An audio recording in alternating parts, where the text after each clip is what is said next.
Welcome again in array of knowledge by CSK। दोस्तों, अगर आप लोग हमारे इस YouTube चैनल को सब्सक्राइब नहीं किए हैं तो फटाफट सब्सक्राइब कर लें। इस YouTube चैनल के माध्यम से आप लोगों को डेली BPSC SI इन सब के से रिलेटेड इम्पोर्टेंट क्वेश्चन मिलेंगे। साथ ही साथ आप लोगों का जो डिस्कशन यहाँ करवाया जा रहा है वो मैप अथवा डायग्राम के माध्यम से होता है, जिससे आप लोगों को समझने में आसानी होगी ही साथ आप लोगों को याद ही हो जाएगा।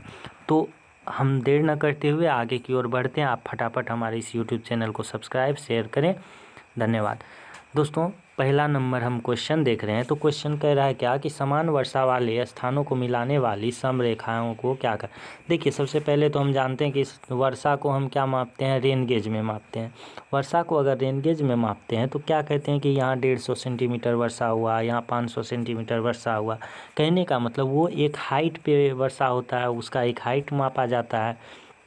तो अगर समान वर्षा का बात कर रहा है तो समान हाइट का होगा, तो इसको आइसो हाइट कहते हैं। आइसो हाइट को कहते हैं समान वर्षा वाले स्थानों को जो मिलाने वाली सम रेखाएं होती है उनको आइसो हाइट कहते हैं। अब देखिए, समान खनिजों को भूगर्भ के अंदर समान खनिजों को मिलाने वाली जो समरेखा होती है उनको क्या बोलते हैं, उनको कंटूर बोलते हैं। कंटूर जो है, कोई समान खनिज अगर किसी समरेखा के अंतर है, किसी हाइट के अंतर्गत आता है, तो उन हाइट को जो मिलाने वाली रेखाएं होती है उन रेखाओं को हम कंटूर लाइन कहते हैं। इस चीज़ को याद रखिएगा। और इस डायग्राम को आप गौर से देखिए। यहाँ देखिए दोस्तों, यह जो है इसका कहने का मतलब इस डायग्राम को नीचे बताया गया है। देखिए, 1100 मीटर मान लीजिए, मीटर में है मान लीजिए, तो 1100 मीटर पे ये खनिज यहाँ से यहाँ तक फैला हुआ है। कोई भी विशेष खनिज है जो कि नाम दिया रहता है कि 1100 मीटर पे ये है, मान लीजिए AU है, AG है, तो उन सब को दिया रहता है। तो इसका मतलब है, अगर हम डायग्राम खींचेंगे, यहाँ नीचे वाला डायग्राम है, देखिए 1100 मीटर का ग्राफ कहाँ से कहाँ तक है, इस टाइप से फैला हुआ है। तो कहने का मतलब इस क्षेत्र में यहाँ से कहीं भी 1100 मीटर की हाइट पे नीचे जाएं तो हमको 1100 मीटर पे जो खनिज, मान लीजिए यहाँ पे AU है, तो यहाँ पे ये गोल्ड जो है यहाँ मिल जाएगा। इस क्षेत्र में कहीं भी जाएंगे उस क्षेत्र में मिल जाएगा। इसी तरह से हम यहाँ पे आगे की ओर बढ़ते हैं। यहाँ देखते हैं क्या कि मानिए हमको 1400 मीटर के पास जाना है, तो 1400 मीटर यहाँ पे देखिए, यहाँ छोटा सा है, तो इस क्षेत्र में 1400 मीटर का एरिया आता है, तो यहाँ जो भी खनिज होगा वो मिल जाएगा। तो खनिजों को मिलाने वाली जो समरेखाएं होती है उनको क्या कहा जाता है, कंटूर कहा जाता है। अब नेक्स्ट क्वेश्चन की ओर बढ़ते हैं और हम यहाँ देखते हैं क्या कि मार्ले मिंटो सुधार किस वर्ष पारित हुआ था। देखिए, मार्ले मिंटो सुधार एक आंदोलन भी था, इस चीज़ को याद रखिएगा। क्वेश्चन पूछेगा मार्ले मिंटो सुधार आंदोलन किस वर्ष हुआ था, तो उस स्थिति में भी क्वेश्चन का आंसर सेम ही होगा, 1909 ईस्वी में। तो 1909 ईस्वी में मार्ले मिंटो सुधार आंदोलन हुआ था। मार्ले मिंटो सुधार किस वर्ष पारित हुआ था वो भी है। अब देखिए, 1912 का बात करें तो आप जानते हैं कि 26 जनवरी 1912 को क्या हुआ था, बिहार का जो है सेपरेशन हुआ था। बिहार और मतलब बिहार का गठन हुआ था, बिहार राज्य का गठन 1912 में हुआ था। इसी समय दिल्ली भी को भी राजधानी बनाया गया था। अब नेक्स्ट देखते हैं तीसरा नंबर क्वेश्चन। यदि किसी वस्तु के मांग में परिवर्तन की दर उस वस्तु की कीमत की तुलना में अधिक तीव्र हो तो वह मांग कैसी होगी। देखिए, ये क्या कह रहा है, मांग में परिवर्तन की दर, मांग में परिवर्तन की दर मान लीजिए कि आपको, मान लीजिए क्या कि 10 है, ठीक, 10 है। कह रहा है क्या कि कीमत की तुलना में अधिक तीव्र हो। कीमत की तुलना पूछ रहा है, कीमत अगर मान लीजिए अधिक तीव्र है, 5 है, कीमत कम है और मांग ज़्यादा है, तो इस स्थिति में इसका वैल्यू 2 आएगा। मतलब यह ED इसको बोलते हैं, इलास्टिसिटी ऑफ डिमांड। तो ये ED जो है क्या होगा, ग्रेटर देन 1 हो रहा है। अगर ग्रेटर देन 1 हो रहा है तो ये वस्तु कैसा होगा, लोचदार होगा। अगर 1 के बराबर है तो उसको इकाई लोचदार कहते हैं। जब इन्फिनिटी के बराबर रहता है ED, वो पूर्ण लोचदार होता है। और जब पूर्ण लोचदार होता है और जब पूर्ण बेरोजगार की बात करें तो वो 0 के बराबर होता है ईडी। अगर आप इस चीज़ को अच्छा से समझना चाहते हैं कि ये इलास्टिसिटी ऑफ डिमांड क्या होता है, बेरोजगार, लोचदार, पूर्ण बेरोजगार, पूर्ण लोचदार, ये सब क्या होता है, या इकाई लोचदार क्या होता है, तो आप हमारे यूट्यूब में जा कर के वहाँ से देख सकते हैं मांग के नियम वाला वीडियो, जिसमें मांग के नियम के साथ साथ आप लोगों को इलास्टिसिटी ऑफ डिमांड से रिलेटेड सारी चीज़ों को अच्छी तरह से करवा दिया गया है डायग्राम के माध्यम से, और आप वहां अच्छा से जान सकते हैं। और उसके बाद अगर किसी भी एग्ज़ाम में आपको इस चीज़ से प्रश्न पूछे तो आपको कोई भी परेशानी अनुभव नहीं होगी। तो दोस्तों नेक्स्ट हम बढ़ते हैं आगे की ओर। यहाँ देख लीजिए, इसी चीज़ को दर्शा दिया गया है मैप के माध्यम से। यहाँ क्या है, इलास्टिसिटी ऑफ डिमांड में बताया गया है कि अगर प्राइस है, ये प्राइस का ग्राफ है और ये आपको मांग का ग्राफ है ये वाला, तो प्राइस बोल रहा है कि ज़्यादा है किसके तुलना में, मांग के तुलना में। ये प्राइस अगर ज़्यादा है तो कहने का मतलब क्या, ऊपर वाला ज़्यादा होगा और नीचे वाला कम है, तो इस स्थिति में क्या होगा, ये ईडी जो है हमेशा ग्रेटर देन 1 होगा। और ग्रेटर देन 1 जब होता है ईडी, तो उसको क्या बोलते हैं, लोचदार बोलते हैं। नेक्स्ट क्वेश्चन की ओर बढ़ते हैं दोस्तों। इससे पहले आप लोगों को बता दें कि आप किसी भी अगर सरकारी एग्ज़ाम की तैयारी कर रहे हैं तो आप हमारे चैनल से जुड़ सकते हैं। साथ ही साथ इस सेट को आप बना सकते हैं, जो कि आपको हर एग्ज़ाम के दृष्टि से महत्वपूर्ण है, क्योंकि यहाँ डिस्कशन कुछ इस कदर करवाया जाता है कि आप लोगों को किसी भी एग्ज़ाम से रिलेटेड हो, क्योंकि डिटेल्स में नॉलेज दिया जाता है। तो वहाँ क्या है कि आप किसी भी एग्ज़ाम में बैठ रहे हैं तो वहाँ आपको क्वेश्चन बनाने में कोई भी कठिनाई महसूस नहीं होगी। चौथा नंबर क्वेश्चन की ओर बढ़ते हैं दोस्तों, और हम देखते हैं कि भारतीय मुद्रा का नया प्रतीक चिन्ह, भारतीय मुद्रा का जो ये वाला प्रतीक चिन्ह है, आप तो इसको देख सकते हैं, ये वाला प्रतीक चिन्ह किसने तैयार किया था, ये उदय कुमार जी थे। ये उदय कुमार जी जो थे IITian थे, इन्होंने ही इस प्रतीक चिन्ह को ये किया था।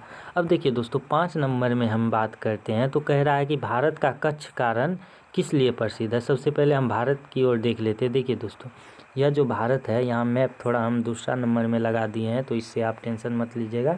यहाँ देखिए ये भारत है, भारत का ये वाला जो क्षेत्र है, ये गुजरात का क्षेत्र आता है। ये वाला देख लीजिए, ये बड़ा वाला जो मैप है, इसमें ये गुजरात का क्षेत्र है। गुजरात में भी ये ऊपर वाला जो क्षेत्र है, यह कच्छ कहलाता है। ये कच्छ वाला क्षेत्र कहलाता है। ये एरिया कच्छ कारण है।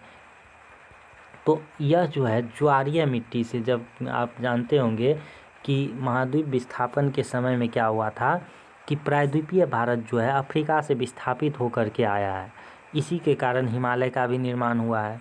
ये सब हम आप लोगों को ज्योग्राफी के सीरीज में मैप, जब इंडियन मैप पढ़ाएंगे तो वहाँ बता दिया जाएगा। तो यहाँ क्या है कि जब यह विस्थापित हो रहा था तो क्या हुआ कि जब दरार पड़ेगा तो नीचे का लावा ऊपर की ओर बढ़ेगा, तो वह एक ज्वार है, तो उससे बना जो भी मिट्टी होता है उसको ज्वारीय मिट्टी कहते हैं। तो यह क्षेत्र जो है ज्वारीय मिट्टी के लिए प्रसिद्ध है, प्लस ये जो जंगली गधों के लिए भी प्रचलित है। तो हम इस क्वेश्चन का आंसर देख लेते हैं 5 नंबर में, भारत का कच्छ कारण किस लिए प्रसिद्ध है, तो यह जो है ज्वारीय मिट्टी के मैदान के लिए प्रसिद्ध है। दूसरी बात तो बताए हैं कि जंगली गधों के लिए। 6 नंबर की बात करते हैं, अंत्योदय कार्यक्रम का प्रमुख उद्देश्य क्या है। इसमें दोस्तों मैप हम आगे पीछे कर दिए हैं, तो इसमें आप टेंशन मत लीजिएगा। नॉर्मली आप लोगों को समझने से मतलब है, आप लोगों को अच्छा से समझ में आना चाहिए, बस मेरा यही उद्देश्य है। 6ठा नंबर देखते हैं, अंत्योदय कार्यक्रम का प्रमुख उद्देश्य क्या है। अगर अंत्योदय कार्यक्रम का बात करें तो अगर आप ग्रामीण इलाका से हैं तो आप लोगों को अच्छा से समझ में आ जाएगा, और ये इसका आंसर जो है नॉर्मल है, छोटी सी बात है कि ग्रामवासी निर्धनों का उत्थान के लिए यह जो है हम लोग जो ये BPL वाला निकाले थे, अंत्योदय कार्यक्रम जो निकला था वो क्या है, इससे रिलेटेड है, ग्रामवासी निर्धनों का उत्थान से। अब देखिए दोस्तों आगे की ओर बढ़ते हैं। यहाँ 7वां नंबर क्वेश्चन है। 7वां नंबर बोल रहा है, कौन सी हवाएं भूमध्य सागर से भारत के उत्तर से पश्चिम की ओर चलती है। यहाँ देखिएगा दोस्तों, पश्चिम से उत्तर होगा ये क्वेश्चन, थोड़ा सा यहाँ पश्चिम से उत्तर होगा, इसको याद रख लीजिएगा। तो पश्चिम से उत्तर की ओर बात करते हैं तो भूमध्य सागर का लोकेशन आप देख लीजिए। भूमध्य सागर का लोकेशन ये है, ठंड का जब मौसम होता है तो उस समय क्या होता है, मतलब गर्मी पड़ने से पहले की जब बात है, तो गर्मी पड़ने से पहले हम जानते हैं क्या कि पानी जो है जल्द गर्म हो जाता है और ठंडा भी धीरे धीरे होता है। मतलब धीरे धीरे गर्म होता है और धीरे धीरे ठंडा होता है। तो इस स्थिति में क्या होगा कि स्थल से यह धीरे धीरे ठंडा होता है और धीरे धीरे गर्म भी होता है, लेकिन स्थल तुरंत ठंडा हो जाता है, तुरंत गर्म हो जाता है। तो इस स्थिति में क्या होगा, जब ये भारत में मानसून से पहले की हम बात कर रहे हैं मान के चलिए, तो उस स्थिति में जब धूप इस पे पड़ेगी तो ये धीरे धीरे गर्म होने लगेगा, और यह जब गर्म हो जाएगा तो यहाँ क्या होगा, हाई प्रेशर क्रिएट होगा। लेकिन ये स्थल तो तुरंत ठंडा भी हो जाएगा ना, तो इधर लो प्रेशर क्रिएट हो जाएगा। तो इस स्थिति में इधर से एक पछुआ पवन चलती रहती है, पछुआ पश्चिमी विक्षोभ चलती रहती है, वो क्या होता है इधर से उड़ करके भारत की ओर आकर्षित होने लगती है, और यहाँ से आकर के इस इलाका में अच्छा खासा बारिश भी करवाती है, जो कि जम्मू कश्मीर, उत्तराखंड आ जाता है, हिमाचल प्रदेश आ जाता है। इन सब में बर्फ़बारी भी कभी कभी करवाती है और अच्छी खासी बारिश करवाती है। तो इन चीज़ों को याद रखिएगा, ठंड के मौसम में इसी पश्चिमी विक्षोभ के कारण इस एरिया में बारिश भी होती है।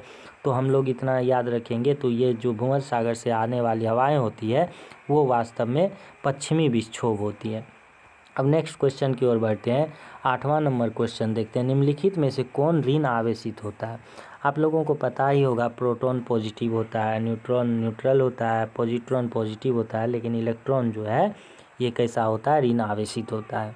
भारतीय राष्ट्रीय कांग्रेस का प्रथम विभाजन कहाँ हुआ था।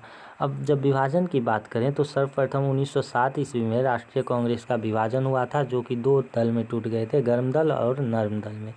इनमें क्या है, रास बिहारी घोष जो है इनके अध्यक्ष भी थे उस समय, और यह जो है सूरत अधिवेशन हुआ था, गुजरात में पड़ता है, इन चीज़ को याद रखिएगा। आगे 10 नंबर क्वेश्चन देखते हैं, महलों का शहर किसे कहा जाता है। तो दोस्तों, जब अंग्रेज़ों का शासन चल रहा था तो कोलकाता इन लोगों का एक तरह से मुख्य केंद्र के रूप में बन चुका था, क्योंकि कोलकाता हुगली नदी के किनारे से वो लोग को आसानी होता था कोई भी चीज़ को बंगाल की खाड़ी तक पहुंचाना, और बंगाल की खाड़ी से शिप के माध्यम से उसको ले जाना। तो वहाँ जो है अच्छा महल बनाया गया अंग्रेज़ों के द्वारा, और यही कारण है कि कोलकाता को महलों का शहर के रूप में जाना जाने लगा। भारत का मैनचेस्टर की जब बात करें तो ये सब जानता है कि अहमदाबाद गुजरात में पड़ता है, और ये अहमदाबाद जो है भारत का मैनचेस्टर कहलाता है। अब देखिए, कांग्रेस के सूरत अधिवेशन में 1907 के अध्यक्ष कौन थे। अभी तुरंत हमने आपको बताया है कि 1907 में जो ये सूरत अधिवेशन हुआ था, उस समय डॉक्टर रास बिहारी घोष जो हैं वो कांग्रेस के अध्यक्ष थे, और इसी में प्रथम बार जो है कांग्रेस का विभाजन भी हुआ था गर्म दल और नरम दल में। अब देखिए, मनुष्य एक सामाजिक प्राणी है, यह किसने कहा था। मनुष्य के बारे में जब बात करें, ये सामाजिक प्राणी है, यह अरस्तु के द्वारा कहा गया था। तो दोस्तों यहाँ एक चीज़ याद रखिएगा, यह अरस्तु वही है जो सिकंदर के गुरु थे। अरस्तु कौन थे, सिकंदर के गुरु थे। अब अरस्तु का गुरु कौन, प्लेटो। प्लेटो अरस्तु का गुरु, अरस्तु का चेला, प्लेटो का चेला अरस्तु, और अरस्तु का चेला सिकंदर। तो ये चीज़ याद रखिएगा, ये अरस्तु वही थे जो सिकंदर के गुरु थे, और इन्होंने ही कहा था कि मनुष्य एक सामाजिक प्राणी है। अब देखिए, बिहार का सबसे प्रमुख कृषि आधारित उद्योग की जब बात करें तो यह चीनी उद्योग है। ऑप्शन के माध्यम से हम चल रहे हैं, यहाँ जो है ऑप्शन के माध्यम से चल रहे हैं कि चीनी उद्योग जो है बिहार का सबसे प्रमुख कृषि आधारित उद्योग है। दक्षिण भारत के प्रवेश द्वार की जब बात करें तो वो चेन्नई को जाना जाता है दक्षिण भारत की प्रवेश द्वार के रूप में। अब देखिए, बिहार राज्य की सीमाओं का स्वतंत्रता के बाद सर्वप्रथम गठन कब हुआ। यह 1950 में हुआ था, जिस समय बांग्लादेश इससे अलग हुई थी। दूसरी बात, बांग्लादेश नहीं, पश्चिम बंगाल अलग हुआ था। तो और दूसरी बात यह है कि 1912 ईस्वी में 26 जनवरी के रोज़ बिहार का गठन भी हुआ था। ये बड़ी इत्तेफाक की बात है कि 26 जनवरी को ऐसा हुआ था, और हम 26 जनवरी को गणतंत्र दिवस के रूप में मनाते हैं। और 26 जनवरी को गणतंत्र दिवस के रूप में मनाने लगे हैं 1950 से, संविधान के लागू होने के बाद एक साल जो है 1950 से हम ऐसा करने लगे गणतंत्र दिवस के रूप में। लेकिन आप लोगों को बता दें कि 1930 से इसी 26 जनवरी को स्वतंत्रता दिवस के रूप में मनाया जा रहा था, तो इनके बारे में हम डिटेल्स में कभी हिस्ट्री में बात करेंगे। नेक्स्ट क्वेश्चन देखते हैं 16 नंबर में। 17 नंबर क्वेश्चन है। 17 नंबर क्वेश्चन कर रहा है बिहार में दक्षिण पश्चिम मानसून कब तक रहता है। यहाँ देखिए दोस्तों, गौर कीजिएगा, कब तक रहता है ये बात कर रहा है, कब तक रहता है, कब तक रहता है ये बात कर रहा है। ये नहीं कह रहा है कि बिहार में कब पहुँचता है। बिहार में जब पहुँचने की बात करें तो हम लोगों को पता ही है कि इधर जो लो प्रेशर एरिया की हाँ, यहाँ जो है लो प्रेशर एरिया जब क्रिएट होता है, कहीं ये लो प्रेशर कैसे क्रिएट होता है, जब धूप इधर पड़ने लगती है। हम लोग जानते हैं कि यह क्षेत्र जो है कर्क रेखा के आसपास, और 1 जून तक क्या है, 21 जून के आसपास जो है ये क्या होता है, सूरज पूरा तरह से उत्तरायण हो चुका होता है। इधर लो प्रेशर एरिया क्रिएट होने से आसपास की जो हवाएं हैं इनको भरने के लिए इधर चल देती है, और इसी को चलने से आप लोगों को पता है ये दक्षिण पश्चिमी मानसून के कारण ये हवा आती है जो कि फेरल लो है। और अगर आप उसको देखना चाहते हैं तो आप हमारे यूट्यूब में जा कर के वहाँ देख सकते हैं कि फेरल लॉ क्या है, और वो जो है किस तरह से उत्तरी गोलार्ध और दक्षिणी गोलार्ध में हवाएं जो है उत्तरी गोलार्ध में राइट और दक्षिणी गोलार्ध में लेफ्ट की ओर बढ़ जाती है। कोरियोलिस बल क्या है, इन सब के बारे में आप लोगों को अगर जानना है तो वहाँ जा कर के देख सकते हैं, फिर कोई कन्फ्यूज़न नहीं रह जाएगी। तो दोस्तों, जब इधर लो प्रेशर एरिया क्रिएट होता है तो होता क्या है कि 1 जून को मानसून भारत के केरल के तट पे प्रवेश कर जाती है। 1 जून को केरल में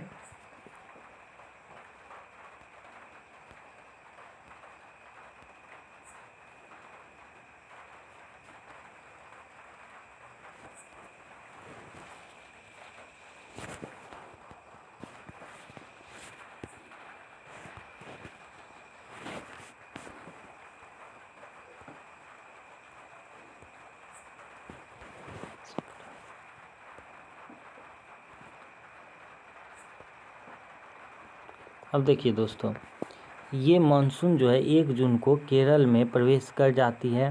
केरल में जब 1 जून को प्रवेश करती है मानसून, तो ये मानसून उत्तर की ओर बढ़ने लगती है। लगभग 15 जून तक ऐसा समय आता है कि बिहार के क्षेत्र में मानसून प्रवेश कर चुकी होती है।